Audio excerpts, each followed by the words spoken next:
Tahapan respirasi seluler terdiri atas glikolisis, siklus Krebs. Siklus Krebs terdiri atas oksidasi pirufat atau dekarboksilasi oksidatif dan siklus asam sitrat. Kemudian tahapan berikutnya adalah fosforilasi oksidatif. Glikolisis dan siklus asam sitrat menghasilkan ATP. Fosforilasi oksidatif juga menghasilkan ATP. ATP yang dihasilkan oleh glikolisis dan siklus asam sitrat disebut dengan ATP tingkat substrat, karena ATP ini dihasilkan dari pemecahan substrat. Glikolisis menghasilkan ATP melalui pemecahan glukosa, sedangkan siklus asam sitrat menghasilkan ATP hasil pemecahan sitrat.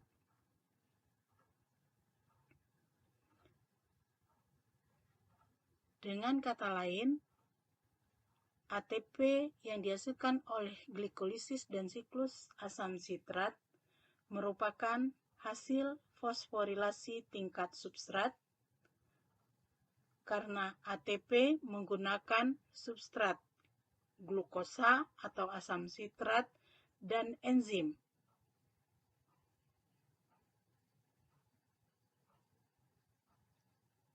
Sedangkan pada fosforilasi oksidatif, ATP dihasilkan adalah ATP oksidatif. ATP oksidatif tidak dihasilkan karena pemecahan substrat, tapi ATP dihasilkan adalah dari energi yang berasal dari NADH dan FADH dibantu oleh enzim ATPase, di mana nanti ADP yang ada di membran akan bereaksi dengan fosfat anorganik membentuk ATP. Jadi di sini tidak ada pemecahan substrat.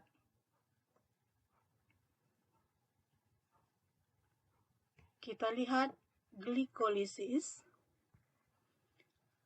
Glikolisis tadi merupakan peristiwa pemecahan gula menjadi 2 molekul pirufat.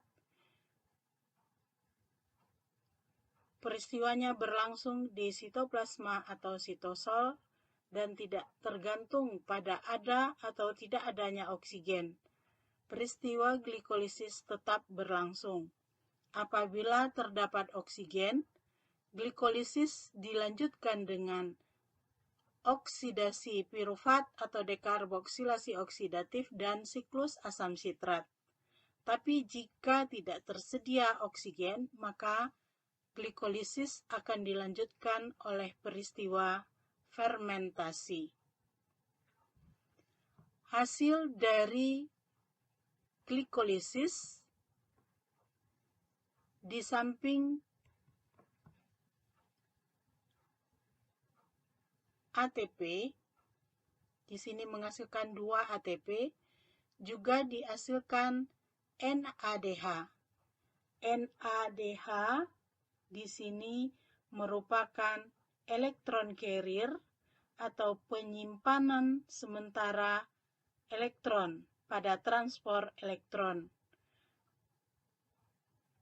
NAD+ akan direduksi membentuk NADH.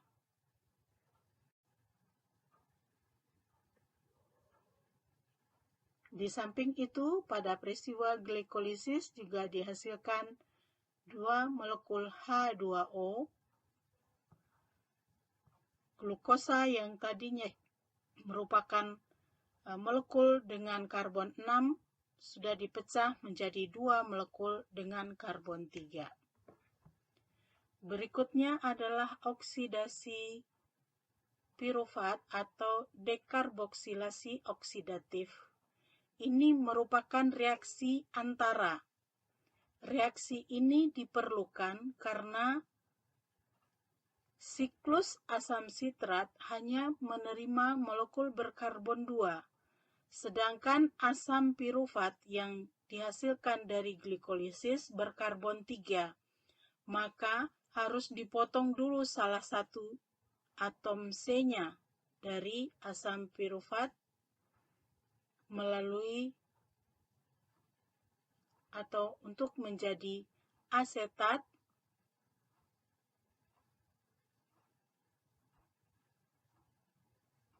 molekul yang berkarbon 2. Pada reaksi dekarboksilasi oksidatif ini menggunakan koenzim A, sehingga hasilnya nanti adalah asetil-CoA. Di samping itu, pada reaksi oksidasi pirufat ini juga dihasilkan NADH dan CO2. Karena yang dibutuhkan di sini nanti pada siklus asam sitrat adalah asetat, maka koenzim A begitu masuk dalam bentuk asetil-CoA ke dalam siklus asam sitrat, maka koenzim A-nya akan langsung keluar.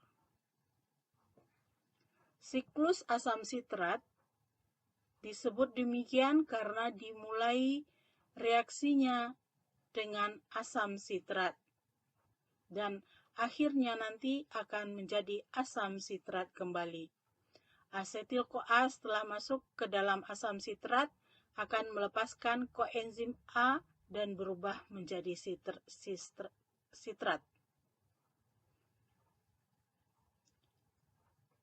Pada proses ini akan dihasilkan 2 ATP pada proses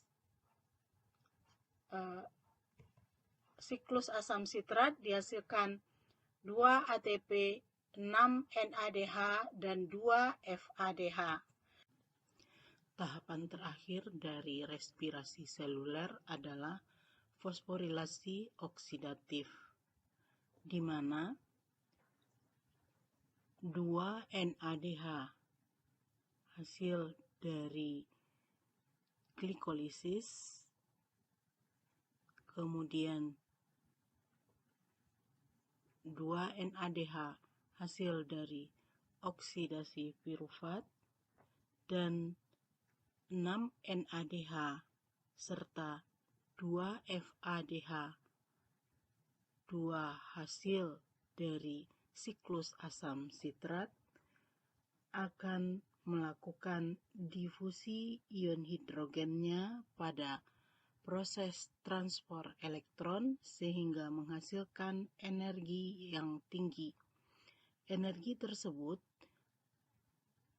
dibantu oleh enzim akan digunakan untuk menggabungkan ADP dengan fosfat anorganik sehingga terbentuk ATP oksidatif yang merupakan energi terbesar yang dihasilkan pada seluruh tahapan respirasi seluler, karena 1 NADH akan setara dengan 3 ATP, sedangkan 1